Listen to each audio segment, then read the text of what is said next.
On 5 News tonight, after years of waiting, the Iraq War inquiry finally reveals its findings.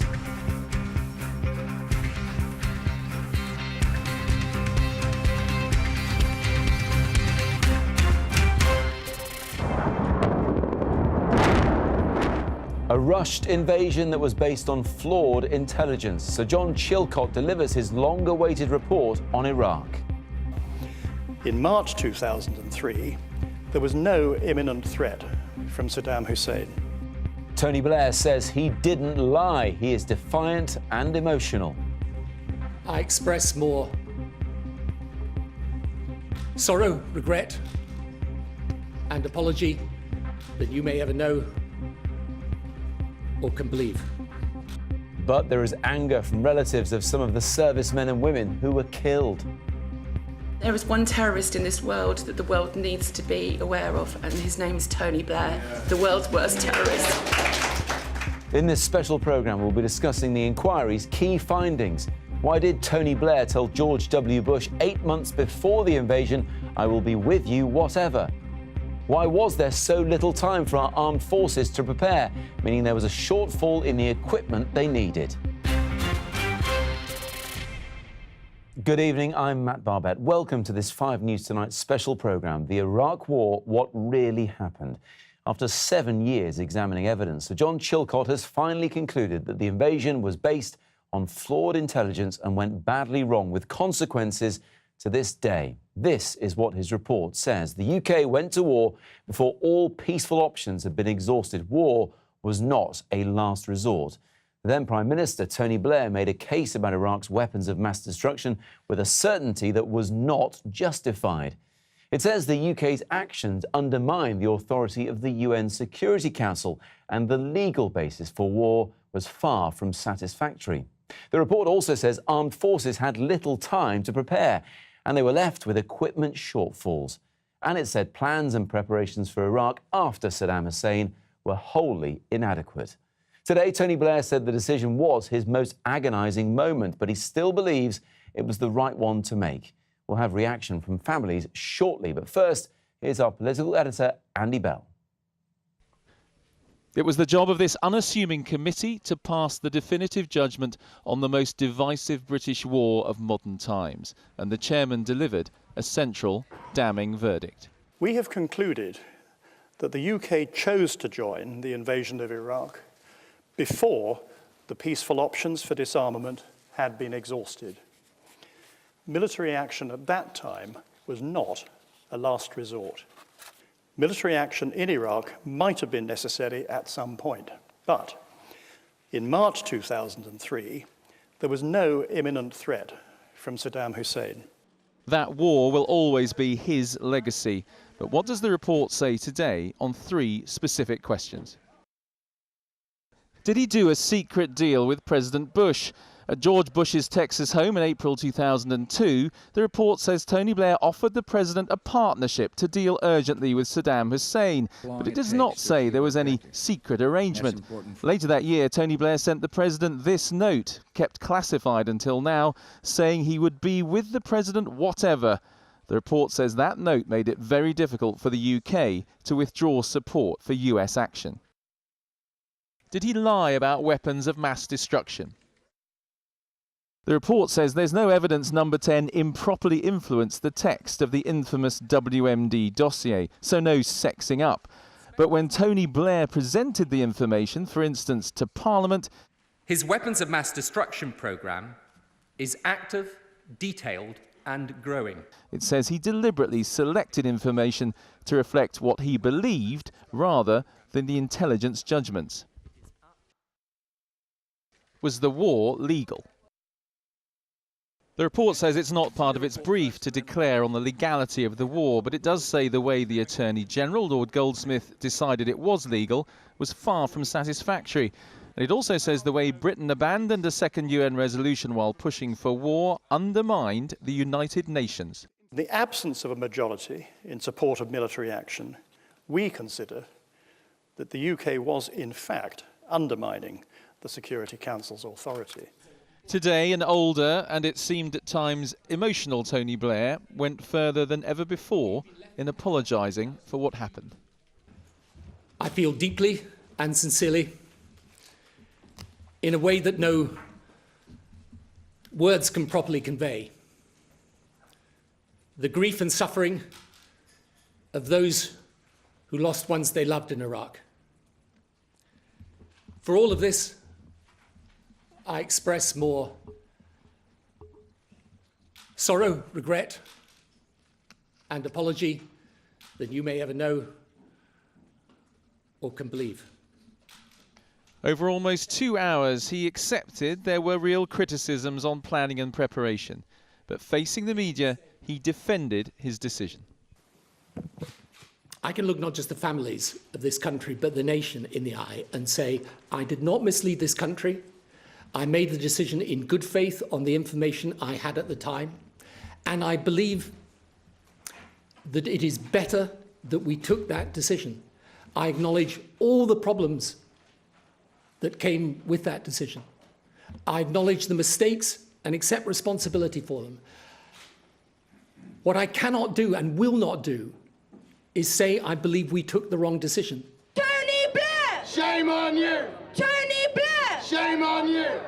But they do not believe that decision was taken in good faith, and this report has only sharpened their condemnation. Andy Bell, 5 News. The families of some of those British servicemen and women who were killed during the war were watching Sir John Chilcot as he delivered his report. Listening to his findings was gut-wrenching, they said. They felt anger that their sons and their daughters had died in vain, and they blamed one man, Tony Blair. Catherine Jones reports. 179 British servicemen and women lost their lives fighting in Iraq. Many of their families have fought for years to learn the truth about why we went to war there. Today, they got their answers.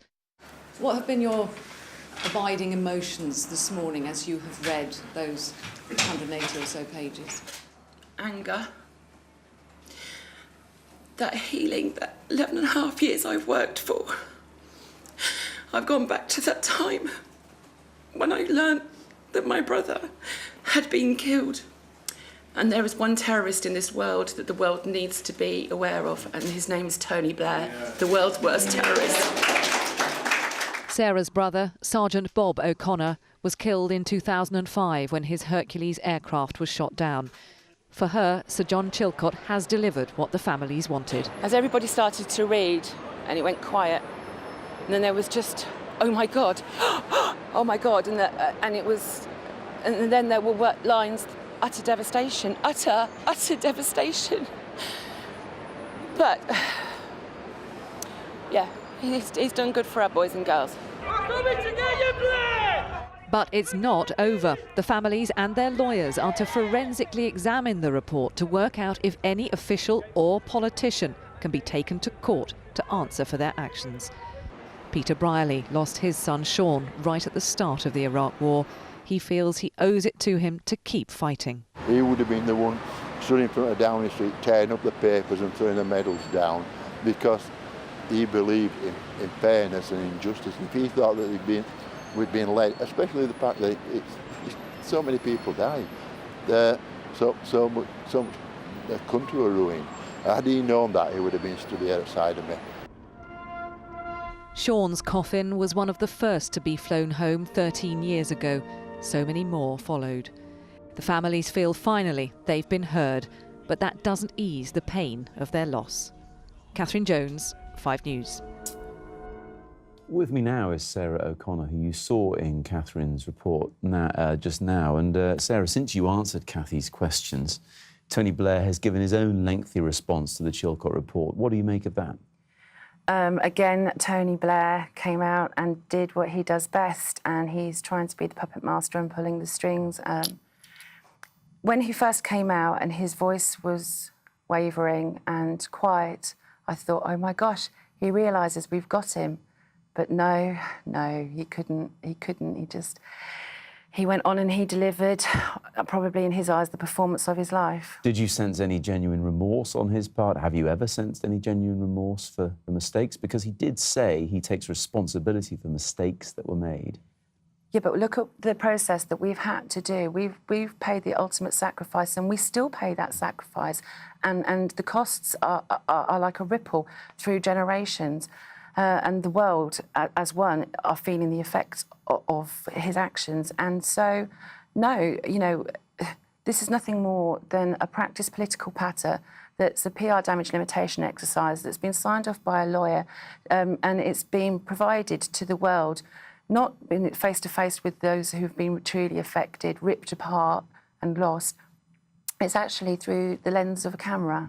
As Kathy said there, you and other family members and people who work with them are going to forensically pick over the 2.6 million words of Sir John's report, and that's inevitably going to take a while. But what we know now, are you satisfied with what you've read so far?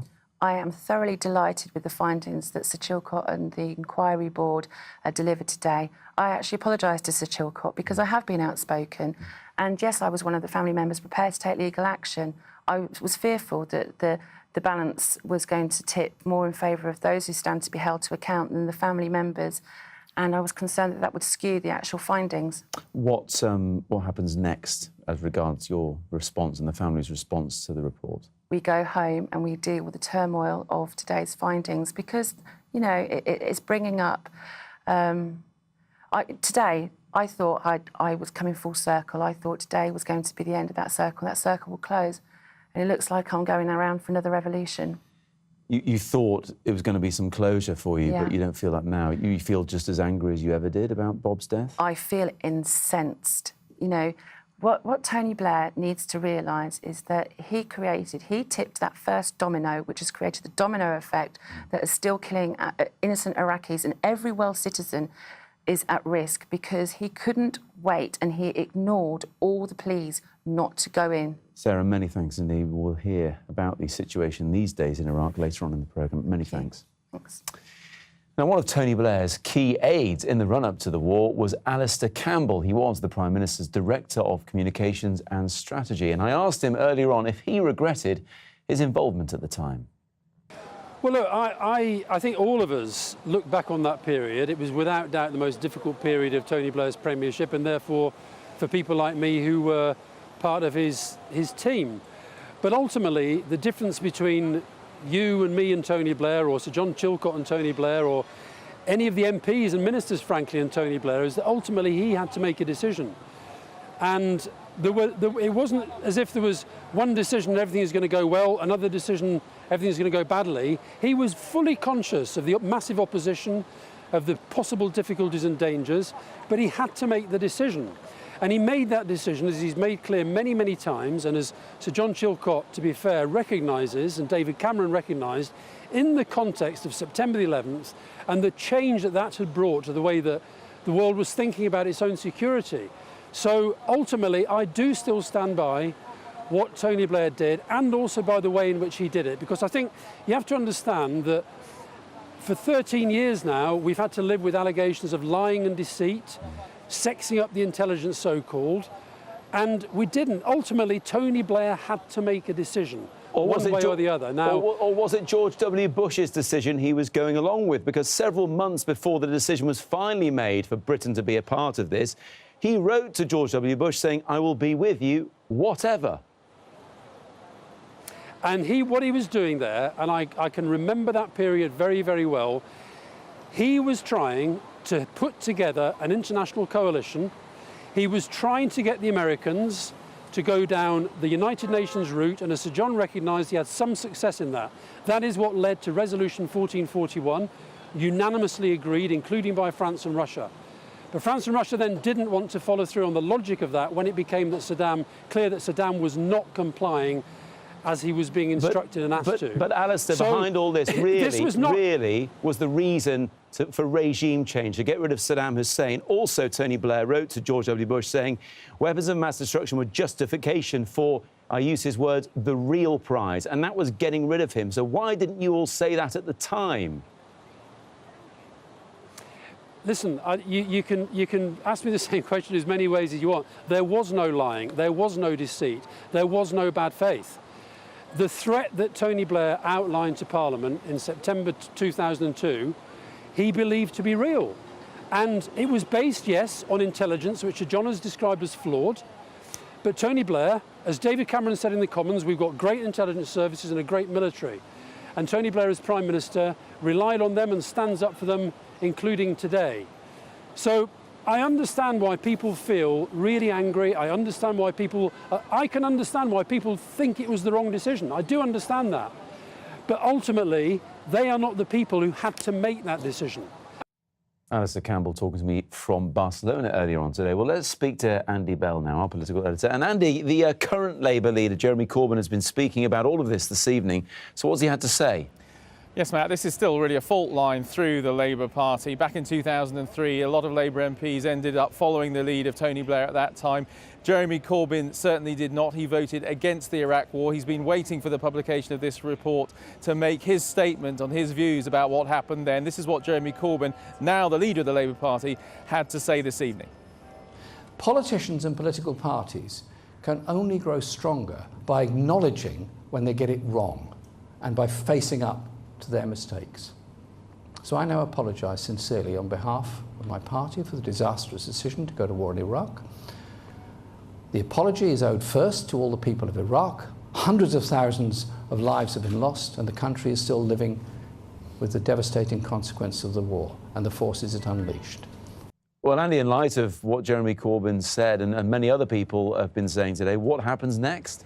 Well, for a start, this is a massive report and people have only had it for a few hours, so no doubt they will be going through it and looking for any more detail that they think is relevant. One thing the report did not do is pass a judgment on whether the war was legal or not. So in that sense, there is nothing in this report in black and white which says anything about Tony Blair being a war criminal or anything of that type. But it is clear that a lot of people involved in the war, maybe bereaved families, whoever, feel that some sort of further action should be taken against Tony Blair. And we know that some of the lawyers working for the bereaved families, as we've heard, are going to go away, examine this report further and see if there's any further legal action they can take. Andy, many thanks indeed. One group of people who were praised in today's report were the men and women of the armed forces who were sent to fight in Iraq. But Sir John Chilcot said they got such little support from ministers in Whitehall, their effort never met the scale of the challenge. They also face a lack of equipment that should not have been tolerated. We have found that the Ministry of Defence was slow in responding to the threat from improvised explosive devices, and that delays in providing adequate medium-weight protected patrol vehicles should not have been tolerated. It is not clear which person or department within the Ministry of Defence was responsible for identifying and articulating such capability gaps, but it should have been. It was humiliating that the UK reached a position in which an agreement with a militia group which had been actively targeting UK forces was considered the best option available. The UK military role in Iraq ended a very long way from success. With me now is Colonel Chris Parker, who is Chief of Staff for the 7th Armoured Brigade, also known as the Desert Rats, in Basra in Iraq at the start of the war. And Chris, Sir John's report effectively says our armed forces were told to rush in prematurely, they were under-equipped to cope with what they faced, and then they left too quickly without taking care of the consequences. Does that tally with you? It's pretty much spot on. I mean, obviously there's a lot of detail they've put into it, but this is part of the lessons learning process. We can't do big operations like this on the cheap. We can't do it late, and if we're going to do something, we've got to do it right through to the finish and not try and pull out when things go a bit wobbly. Even now, so many years later, people shake their heads in disbelief when they hear about the lack of equipment you had, the wrong boots, not enough ammunition. Yes, I mean, I remember that the common term being used at the time in 2003 amongst the troops was, this is a joke, and if only it was funny. It wasn't very funny at all. Most people had to either share or go without some important life-saving equipment such as body armour, I mean ammunition. I mean, I personally had 7 bullets, I think it was 7 or 9 bullets, I mean a tiny number, when it was almost getting to the point where you thought, if that's going wrong, then what else is going to go wrong? So it didn't fill us with confidence that those above us were really doing their job properly. We're talking to you now, but you're frustrated that Sir John's report, his inquiry, did not talk to you and officers at your rank, aren't you? Yeah, I don't think it's not a personal thing. What it is in the military, the knowledge is held within the staff, and like any great business, the knowledge is amongst the working level. And sometimes the senior elements can be detached from that by people who want to filter out bad news, perhaps for their own personal advancement or otherwise. So it was a surprise to me that it seemed to be mostly senior, very senior people, many of whom who were rewarded by the system, given high decorations by other senior people, all of whom seem to be in the crosshairs of this investigation. Now, of course, many people are still feeling the effects of the war. Sarah, of course, and the death of her brother Bob. You have been suffering from post-traumatic stress, and many of your colleagues as well. Did you get a sense today, listening to Tony Blair, that he still genuinely feels the effects of the decisions he made? I'm not sure, Matt. I can't say for him whether it's genuine comments he's making or not. I think we saw pretty much a broken man today, and I just think of the broken men and women that I know well who served our country fantastically. I'm more concerned about what we can all do for them to help them, because they haven't got the benefit of a high education or a high wealth to keep them in the next 10, 20 years, to keep them happy. Chris, really thanks. Really appreciate you coming in. Thanks very much indeed. Still to come on 5 News tonight. The legacy of war. We'll hear from inside Iraq, and how those who lost relatives had their lives changed forever. We'll see you after this short break.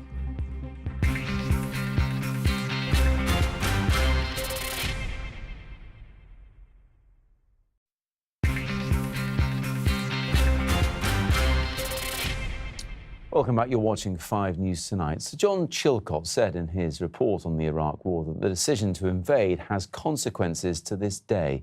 And the images we've seen in the past few days from the country show what he means. Families continue to mourn those who were killed in the weekend's bomb attack in Baghdad, a number dead that's now risen to 250. Let's go live to Baghdad and speak to Ben Wiedemann from CNN. Ben, any reaction in Iraq to Sir John Chilcot's report coming out here today? The reaction has been fairly muted. We did contact the Prime Minister's office. They said that this report, the Chilcot report, is a strictly internal matter for the United Kingdom. And the spokesman rather sarcastically added, "We're busy with other matters anyway," specifically referring to, of course, the aftermath of that weekend bombing that left 250 people dead, 150 of whom are still charred beyond recognition. Another journalist I know called up the foreign ministry. The spokesman there said, "What report?" And for Iraqis, in a sense, this is water that's long under the bridge. This was 13 years ago, the invasion of Iraq, and of course the lead up to it. And for them, the consequences are plain enough, regardless of what the motivations were, the intelligence that led to the decision to invade Iraq. They look around their country, they see a country where anarchy still reigns in large parts of it, where about 15% of the territory is controlled by the Islamic State. It's a country that is one of the most corrupt on earth, where water and electricity still are unreliable. It's a country that's floating on oil, but the wealth doesn't trickle down to the great mass of people. It's a country where what passes for democracy is at best highly unstable. So when they look at this report, they say this really isn't news. We knew all along that it was a mistake to invade Iraq. Of course, there are those who did and continue to support the invasion. I was in Kurdistan speaking with some commanders. They said we are happy with the invasion, but not necessarily people here in Baghdad. Ben Wiedemann from CNN in Iraq for us. Many thanks indeed. Whatever lessons can be learned from the Iraq War, for so many, its consequences, as we were just hearing, are profound and lasting. Ryan Hall was deployed to Iraq twice. The horrors he witnessed leading to him being diagnosed with post-traumatic stress disorder. Maureen Shearer lost her son Richard, killed by a roadside bomb in July 2005. Here, they both give their personal accounts of the war.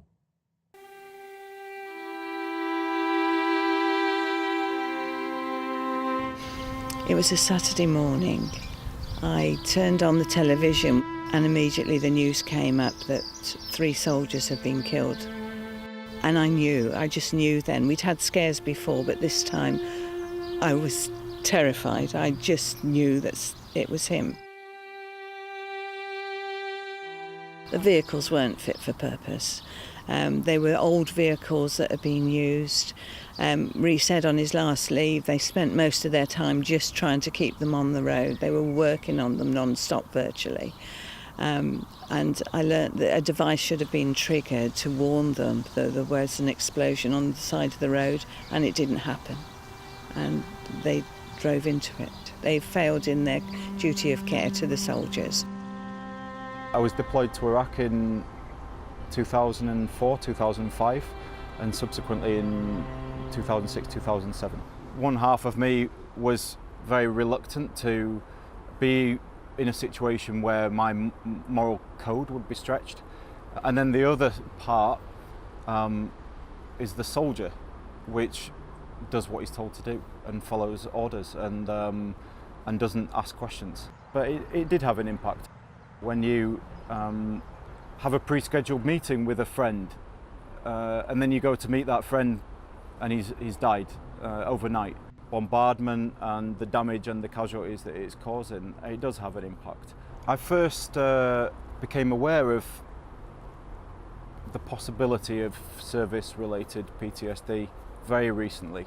How it manifests itself day to day is the perception that people are trying to kill me or my friends. Very clear, vivid nightmares and very specific to the feeling and the emotions of being there, which is very strange. I border on hate with Tony Blair. He was responsible for taking us into Iraq, for the soldiers being killed, for not looking after them. He didn't have a plan for when we left Iraq. The Iraqi people weren't looked after. It's chaos, and it's still chaos there. We can see the mistakes that were made, and I think that it's important for him as an individual and for us all collectively to use this terrible experience and to learn from it. When you lose a child, it's with you all the time, constantly, and it doesn't get any better. You try and put it in a sort of compartment so it doesn't hurt so much, but there are anniversaries and birthdays and so forth, and it's just with you all the time, you know, what might have been.